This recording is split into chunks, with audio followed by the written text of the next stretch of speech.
Can everybody hear me okay? Yep. Good afternoon, and thank you for joining us today. From near and far, we've got, I know we've got somebody from Christchurch. I don't know where anybody else is from, but also thanks to all the volunteers, committee members, and everybody else who is giving their time towards this day.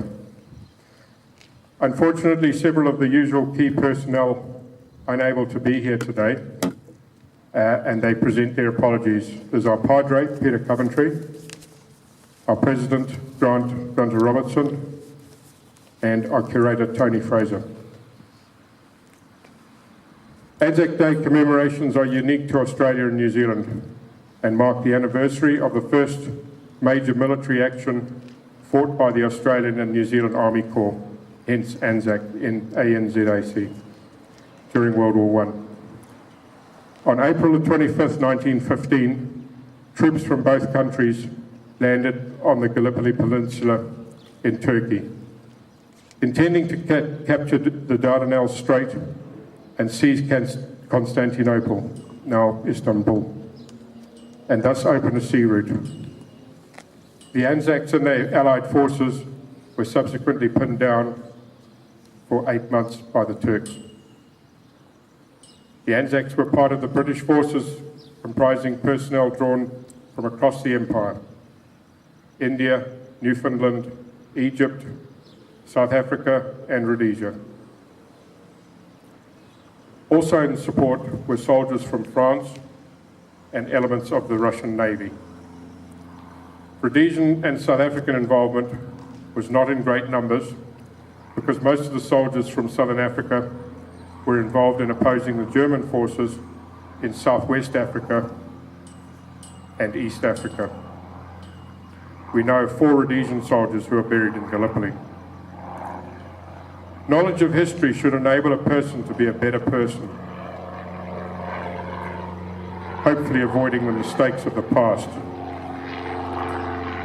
This is a quote by author George MacDonald Fraser, and is very pertinent when we look at historical events. He wrote, "You cannot, you must not judge the past by the present. You must try and see it in its own terms and values. You may not like what you see, but do not on that account fall into the error of trying to adjust it to suit your own vision of what it ought to have been." We gathered outside a museum for which we work hard to support and improve.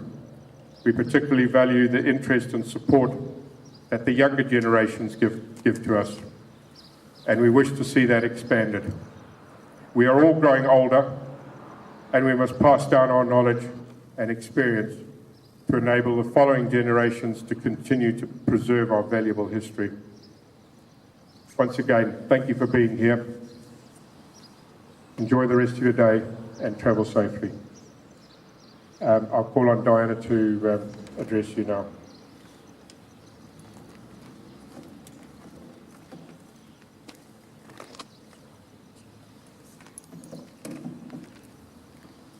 Today I'd like to acknowledge the contribution to the First World War of a group of people who are seldom spoken about, the African Native Labour Corps. Alongside these men, I'm also talking about my grandfather, Charles Bullock, and his involvement with the Corps. Charles was born in the UK, and he, as a young man, was sent out to Rhodesia by the British government in 1903 to assess the viability of setting up agricultural cooperations with the natives. Charles soon realised that this idea would not go down well with the Africans. Charles, however, had come to love Rhodesia and was fascinated by the native customs, laws, and he soon learned to speak their various languages. He published the book on Mashona law and customs in 1912, and this work provided the foundation for his appointment to the African Native Labour Corps during the First World War. When war broke out in 1914, Charles returned to the UK to join up. During his training, Charles applied and was successful in undergoing officer training. On his application for officer training, he had to declare, 1, he was of pure European descent, 2, he was British born or naturalised, 3, his level of education, and 4, if he could ride. Obviously necessary for an officer. After gaining his commission, Charles, as second lieutenant, joined the Shropshire Light Infantry.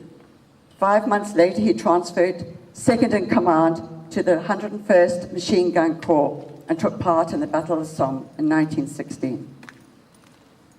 Early 1916, the British Army realised they needed more manpower, so formulated the African Native Labour Corps to provide non-combative logistic support to the British Army in France. This corps would relieve the British soldiers who were working the ports, building railways, digging trenches, and running communications, and so transfer the soldiers to combative roles as the corps would take over these other work. Active recruitment was mainly in southern Africa. Volunteers signed one-year contracts. These volunteers were motivated by the pay offered, £3 a month, which is 10% higher than what they were earning at home. Food rations and the hope of better recognition. 85,625 men enlisted, and they were made into 4 battalions. It was miserable weather conditions when they arrived. It was one of the coldest winters in France, and many of the labour force suffered from frostbite and some lost limbs. Living conditions were not great.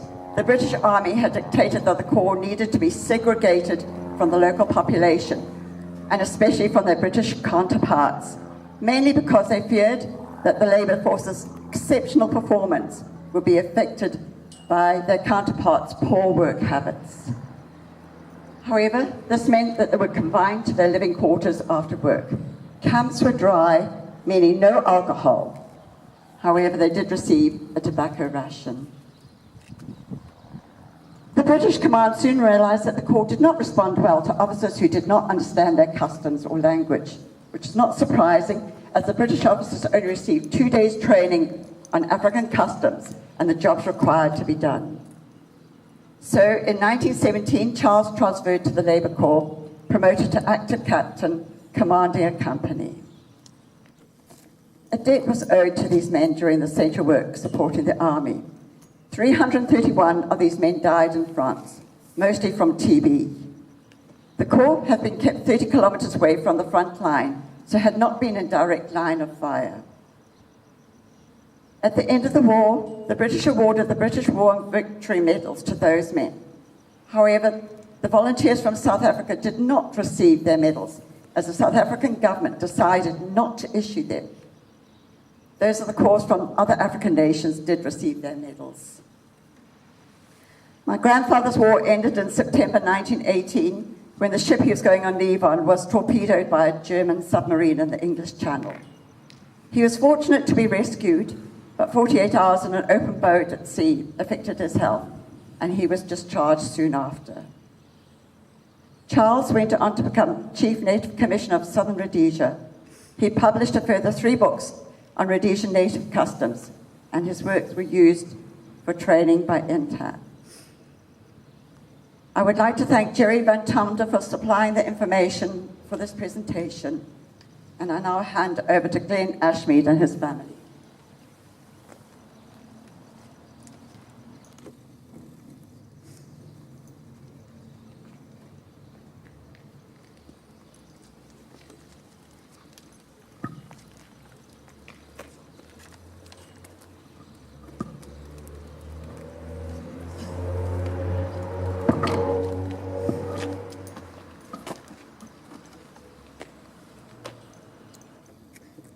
Hello. Those that don't know me, Glenn Ashmead, my son Robin, and my granddaughter Sky. Sky is going to read a poem that I wrote about 10 years ago on an ANZAC morning. I was going to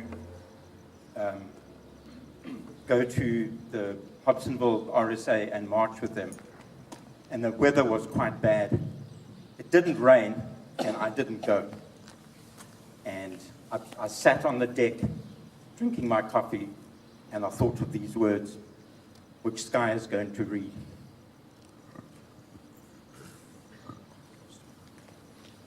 ANZAC, what is it all about? Men that went to war, no doubt. Some with medals, some without. We were there, they still shout. Many went away, but never came back. Courage and strength, they never did lack. All that died, remembered by plaque. For those brave deeds in every attack. All of us, young and old, march in the early morning cold. Those memories to uphold. Those young men, brave and bold, we remember them once a year. Those old soldiers we hold so dear, standing there, we shed a tear. It's because of them that we are here.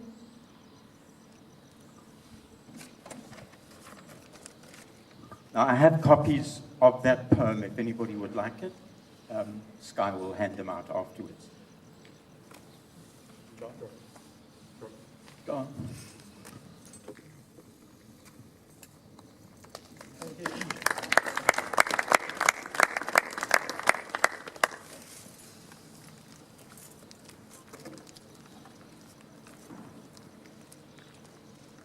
Hi all. Peter Coventry obviously can't be with us today, but he has let us have a copy of the sermon he would have given. I hope I can do it justice. I was the third generation of my family to serve. My grandfather in France, my father in Burma, and myself in Rhodesia. My dad was in the British Fourth Army, fighting the Japanese in India and Burma, and at the completion of hostilities in Burma, the Kohima Memorial was erected. On that structure is what is known as the Kohima Epitaph. When you go home, tell them of us and say, for their tomorrow, we gave our today. That was actually penned by John Maxwell Edmonds, an English poet, in 1916, not a British soldier, in 1945. The intrigue doesn't stop there. He essentially quoted something by the Greek historian Simonides, who, after the Battle of Thermopylae in 480 BC, made famous in recent times by Gerard Butler and the film 300, put as an epitaph to the 300 of Sparta. Go, tell the Spartans, stranger passing by, that here, obedient to their laws, we die. I've been doing some research and reading, and it occurred to me that our Rhodesian security forces had a few points in common with the Spartans at Thermopylae. First, we were hopelessly outnumbered, a small, brave and loyal force who took on the world and, but for some skullduggery, could have won. Secondly, while 300 Spartans, led by King Leonidas, were the core of the defense at Thermopylae, they were supported by roughly 4,000 to 7,000 other Greek allies. The main force included 700 Thespians, 400 Thebans, and significant contingents from Arcadia and Corinth. So, we too were most effective when we fought together across the racial divide in order to defend what was right, even if the majority thought we were wrong. Who among us can remember the haunting melodies and deep bass harmonies as our African comrades broke out into song as the sun was setting across another African night. Nearly 50 years later, I can still remember the names of the Guard Force detail who bravely intervened to defend my two sisters and myself as we came under fire on the Mtali Nyanga Road. The men of the Black Boots, with whom I shared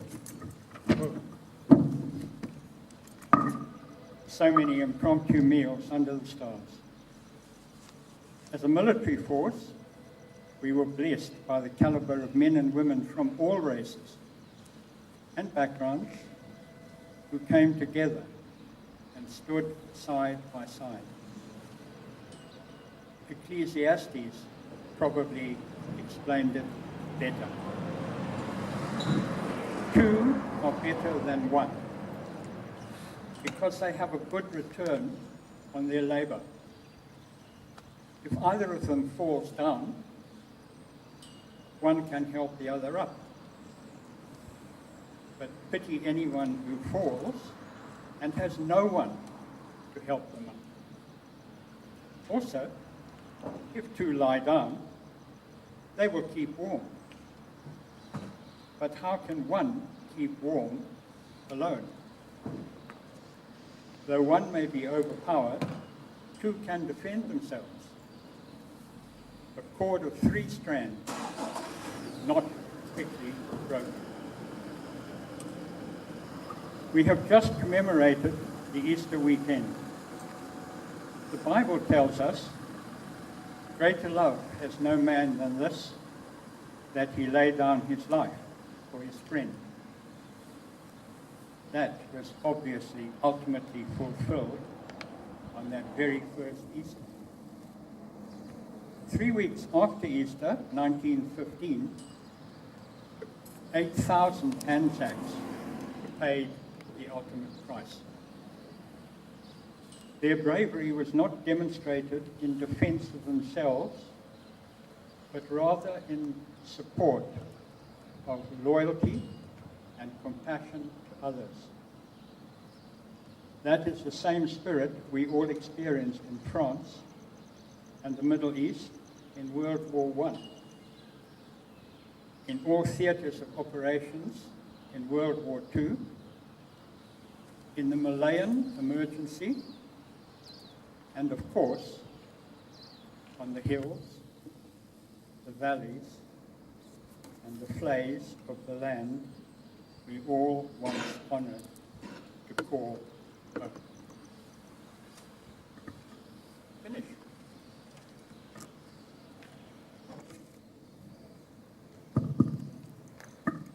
Please would Nicola and O'Brien go into the replay.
is now going to lower the flag, and I'd ask all of you to please stand. If anyone feels they need to sit, by all means do.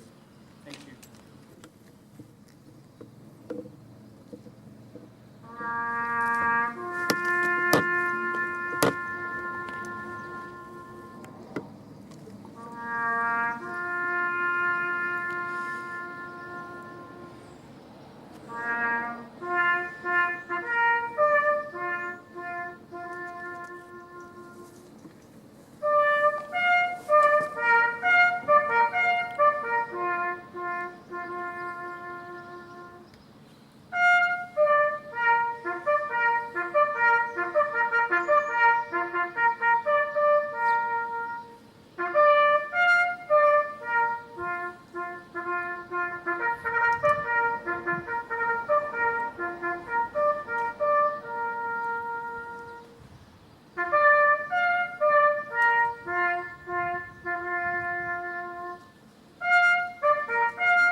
Probably be good if we keep standing, because we now go into a 1-minute silence. Thank you. And please have a seat again.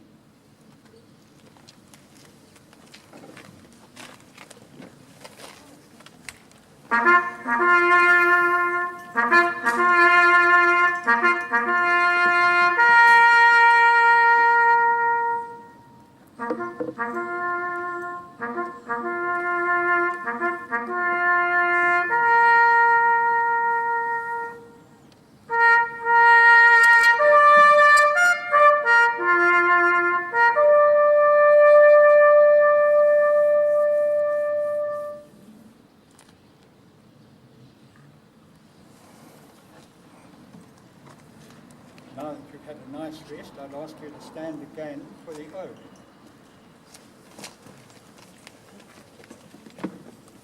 I'm going to say the oath, but anyone who wants to join in, please do.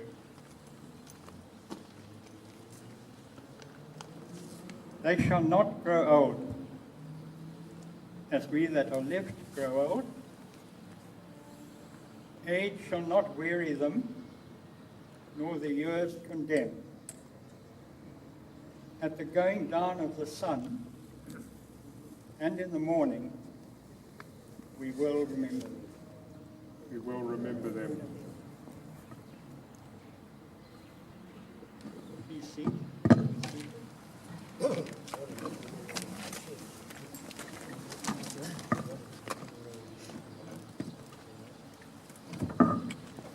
closing prayer has also been provided for us by Peter, and I think it's a particularly lovely one. Lord, today again, we give thanks for those who were prepared to set the example, and we honour those who gave their lives in all the campaigns mentioned. Lord, we pray for those who right now are continuing the tradition, prepared to put themselves in harm's way in order to protect and support all those who suffer from the effects of war. Lord, may we remember and be worthy of the examples set for us, prepared to honour others over ourselves, prepared to esteem the needs of our fellow man, rather than pursue our own glory. We ask these in God's name. Amen. Thank you very much all. A, for attending. I won't go any further than that. You've said it all. Please stay on for a bit of food and socialise, and the formal part is now over. Thank you. Thanks, John.